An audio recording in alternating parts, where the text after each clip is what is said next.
svoje zdravie. Na to, aby ste boli zdraví, možno treba aj troška detoxikovať. Takže opäť medzi nami vítam pani magistru Antóniu Mačingovú a takisto jej dvoch hostí, Ladislava Matisa a Denisu Matisovu. Takže, povedzte nám, prečo ste vlastne s pani Mačingovou tu? Tak my sme, dá sa povedať, v úvodzovkách niečo ako taký pokusní králici. Ona už mala dlhodobé skúsenosti ako dlhoročne s týmto. Ja som získala ako nám také odporúčania od svojej kolegyne. Vlastne, že je ako veľmi zvládla poradiť, čo sa týka stravovania, čo sa týka vlastne ako znižovania nadváhy. Mali sme s manželom obaja problém, hlavne ako v zime, sme nabrali. Takže v januári sme začali k nej chodiť, pripravila nám komplet celý stravovací plán. Šli sme na to.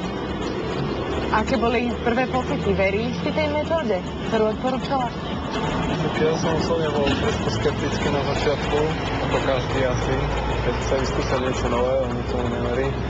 Ale chcel som schudnúť, pretože moja nadváha už bola celkom taká veľká, takže som si povedal, prečo nie. No tak mal som nejakých 118 kg, bol najvyšší čas niečo s tým robiť. Tak som si povedal, dobre, tak tie odporúčania boli celkom zaujímavé na pani Mačingovú, bol to nejaký nový spôsob, tak som si dopovedal, dobre, tak to skúsme, no a celkom sa podarilo. To bolo kedy? Kedy ste sa rozhodli? Bolo koncom januára. Tohto roka. To je už koľko? Pol roka? Pol roka. V podstate stále. Necelý pol roka. Stále sa takto stravujete? Stále to držíte toto? Udržiavame. Chudne sa vo viacerých fázach. Vlastne je to tzv. Schodíkový efekt, čo som si viac, že pani Mačingová vedela povedať. Vlastne schudnúť, udržať určitú dobu váhu a potom zase chudnúť. No aké boli tie začiatky? Keď ste sa teda rozhodli a keď to k tomu prišlo, deň D nastal? No nebolo to ľahké, nie tá detoxikácia. Vlastne ten prvý týždeň to bolo celkom ťažké, lebo bola len čistá zelenina v podstate. A telo strašne bojovalo so mnou, ja som bojoval s telom. No ale tak ja som zatiaľ zuby, mal som istý cieľ, veľká výzva predo mnou, takže... Čiže ono bez tej pevnej vôle to aj tak nie je, to treba. Je dobré, že ste začínali obidvaja spolu? Že ste sa vlastne držali ako partneri? Podporovali sme sa.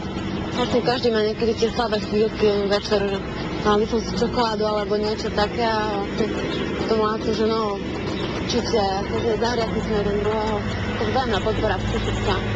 V podstate je podpora pri varení, keď to tak zoberiem. Lebo to strava, keby to malo byť tak, že Denny by jedla niečo iné a niečo iné, tak stále by trebalo pripravovať vlastne viacero jedál a tak sme vlastne jedli spolu, spoločnú stravu a akože nemali... Viem si predstaviť, že sa takto stravujete doma, to sa dá dobre asi variť, ale keď ste niekde, ja neviem, na dovolenke alebo niekde dlhodobejšie. Nie je to problém.